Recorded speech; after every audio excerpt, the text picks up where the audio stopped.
Hello everyone, and welcome to another StarCraft cast.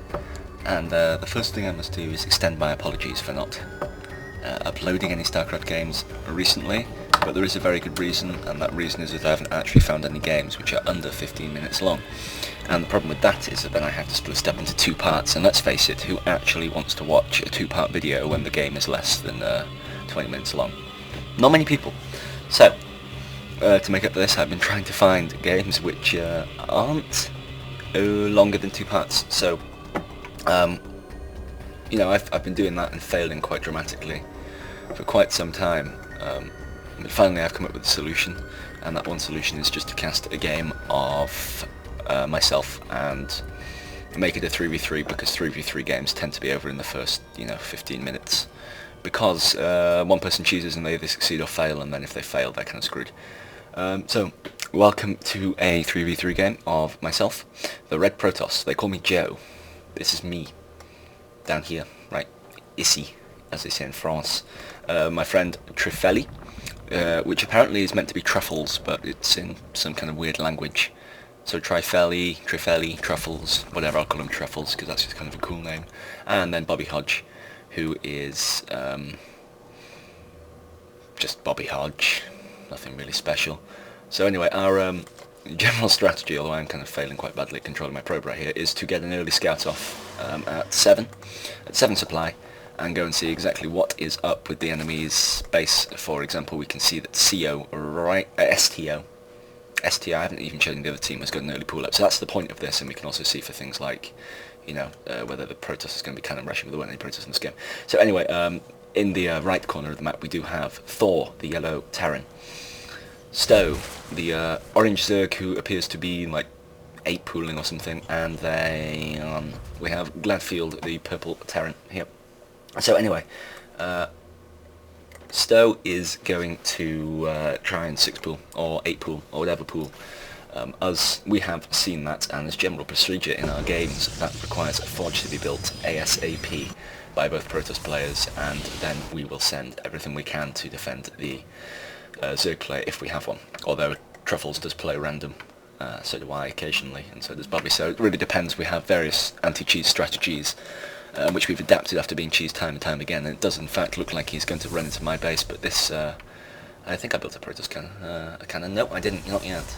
So, he's going to run into my base. I have my forge up, I haven't put a cannon down. I am going to migrate some probes, turn them around, and lay down the pain on 6 Zerglings in my base, which will inevitably cost me, quite a few probes, but I'm getting a cannon up to prevent any further harassment, and I am losing a crap ton of probes, but they are pretty much all going to die. All them Zerglings pulling back just to minimise my losses, and hopefully go into that nice surround I got. So I'm now quite far behind. And generally what happens now between me and my teammates is you guys basically, you pump up your army, you get everything like that sorted out, and I will just build my economy. And then I go for air. So the one who gets hurt by the initial cheese tends to go for air, although I don't actually go for air in this game. That is our general strategy. So anyway, we have this 8 pool from good old Stowe, who is failing to produce drones quite extensively. Does at least have a queen out. And as for the other Terran players, one of them seems to be going for kind of 3 racks Marine, and the other one is going for Marauders, by the looks of it. So, quite interesting. I actually don't know who wins this game, so I can't remember. This was quite a long time ago. And another anti-cheese strategy is to send a probe patrolling around your base. I'm not quite sure why I'm doing this against a Terran. This is normally the kind of thing we do against Protoss, and you send that to patrol around until you're about like 20 supply or 6 minutes into the game, so they should actually have been stopped, really, because there's no Protoss anyway. And we also grab the watchtowers, but they've obviously been taken by Stowe. So, what is happening now is we're just, we've realised that there is a threat of early Zerglings, so, some cannons going up to protect the mineral lines, but Bobby Hodge and Truffles are both going for, army, and obviously, just a kind of standard play. And we do have a 6-minute push coming up from Thor. I'm just wondering if his friend is going to join him in this. Doesn't seem like he is. And so these two are now working on their army size, and I'm just desperately I'm just chrono boosting probe after probe, whilst also getting a few troops out just so I can protect my base against any more shenanigans which might happen. And as it happens, we do have these Thors, but I have a feeling they are going to go and... I do apologise for that. I'm not sure if you heard it, but my dogs were barking quite vigorously in the background, and I had to go and let them in. So where were we? I have to even pause the game. Right. We have some Marauders coming to stand in the middle of the map from Thor, and I did just see another mouse click, so I expect these Marines are going to go and join the Marauder ball. And they're probably going to go for a Zerg play, like I said. Although they may just pop into my base and have a look at what they can do, because they know I've already been hurt. Oh my god, this dog. I let them in, and then they claw at my door. Oh yes. So, Marauders, what are they doing? They are going to come and poke their faces into my base and see what they can and what they cannot do. I don't actually have that much to defend against this. I've got one photon cannon, and a Stalker and a Zealot. So, I'm now really hoping that my friends are going to come and help me, although I'm not actually sure exactly what's happening. I haven't logged off then, so that would have been really loud for you. I do apologise. I really should have muted my sound at the very least. So anyway, these people are going to push into my base and see what's up. And actually, what's up is that I have one Stalker and a Zealot and a photon cannon, which is going to kill maybe one. They're going for the pylon, quite clever. It kills one Marauder, and I think these pros are going to have to get them out of there ASAP. So the beauty, obviously, of this little 3v3 strategy is that you can actually just fly around for long enough and no one can do anything. You know, I can easily just walk these probes out right now because they haven't covered my round, which is exactly what I'm doing. I'm not quite sure why I'm walking towards the army, but they're trying to focus down my Nexus, and I'm not convinced. They might go down, actually. I can't remember. I think they might actually take my Nexus. It's quite annoying, but Bobby Hodge and Truffles are going to come in now, lay some force fields down on them Marauders, and my thing is going to go down, but at the same time I haven't really lost any probes at all. So actually we came out of that fight relatively well. I didn't have an army in the first place, and we didn't lose much, whereas they lost a whole squad of Marines and Marauders. And I have not rebuilt their base, and they're now being revealed, and then in 2 seconds it's going to say Joe's rebuilt his base and it's now being revealed, because I got a very nice donation from someone. And of course I kept a Zealot alive. Throughout the whole of that, one Zealot lived, so that was cool. Some more pylons down to power everything up. I would actually think about getting this geyser right now. And in fact, after building all of that, I now have more minerals than I had before I built the Nexus, so that's quite cool. And Truffles is now going to go and do some Mutalist harassment, so let's see exactly what goes on with these whilst I look at the income tab. So I've got 15, after being fairly brutally assaulted twice. Yep, Thor and Stowe, both actually fairly even with me and really haven't been insulted once, and we just saw some Overlords get picked off. I'd like to see Truffles get the person in my guard tower. And as for units, nothing really interesting that needs to be shown there. So, purple Terran is going for Vikings and Marines and Siege Tech by the looks of it, so... You know, he actually seems to be going for the teching up after his push failed, and the expansion, obviously. No one ever forgets about the expansion. Whereas our other Terran, Thor, is going for Thors.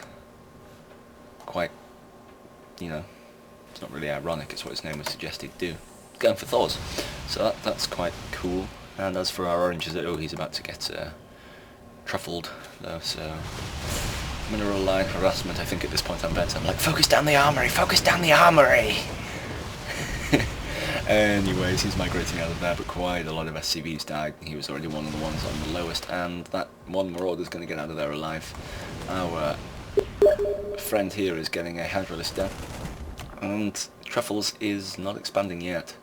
I would expand if I was him, but I am not him, and I have got a crap ton of minerals spare in my base, because I just have nothing to spend them on right now. I have one gateway, building 2 more, and I think Wargate finished quite a while ago, so that was quite lucky.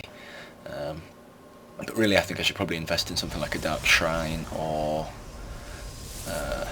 a robotics facility now, and definitely go for an expansion just to desperately try and claw my way back into this game. But I think my teammates are on top of it. Bobby Hodge expanding very nicely down there, and Truffles still flying around with these Mutalisks, doing a world of hurt onto Thor, Thory friend, I suppose. Bobby has now sent in a crap ton of Zealots, which is always a good way to keep the minerals down. I say as he actually has 1,600 spare minerals, and 5 warp gates, and would you stop messaging me on Steam? I will rip your throat out. Not that that would have helped. So, Thor is now in a world of pain. Bobby Hodge is going to have to pull back from that, otherwise he's going to lose quite a lot of zealots, and Truffles may wish to fly out of there. Although, it does seem that he is going to be able to pick off quite a few of these Marines because they were preoccupied in shooting something. I'm not quite sure what. These Chargelets are in fact going to be able to pick off this army here, but Hydralisks behind may just clean up at them zealots comme ça. See, I'm good with my French today, I've been practicing. But Bobby obviously sending in more reinforcing zealots, and I am now like, you know what? Expansion! So yeah, then that. Probably need to get a couple more gateways. That's my 4th. It's just another pylon. And finally getting my 2nd gas, going obviously for the mass, the gateway units. Because right at this moment I don't have much, because I've been battered and bruised quite a lot, and if it wasn't for my fairly nice team, I would have been in a lot more trouble than I am now. But Thor is now pretty much out of this game, has no base, has no production facilities, and is only got 6 units left. I'm not even sure if any of them are there. They are, in fact. SCVs. So he is rebuilding in the safety of his allies. He's kind of like cushioned in. Something interesting is going on. So flyer attacks being got by Truffles. Bobby putting down some. I'm putting down photon cannons here. Hindsight probably not necessary. Getting more Zerglings. Bobby is getting 3 more gateways. And Protoss Ground Armor level 3. He is very, very quick with getting his armor upgrades. He's on the level 1 attack and got 3 armor, so they are going to take a battering from a lot of things before they actually eventually die, and there is in fact now a big push into Stowe's base. And the Hydralisk Den is going to go down. Stowe is probably going to do something. Thor has left the game.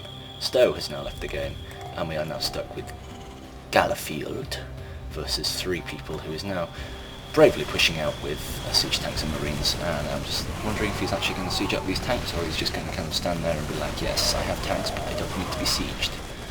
There we go, against the siege, and these zealots may get a hammering from afar.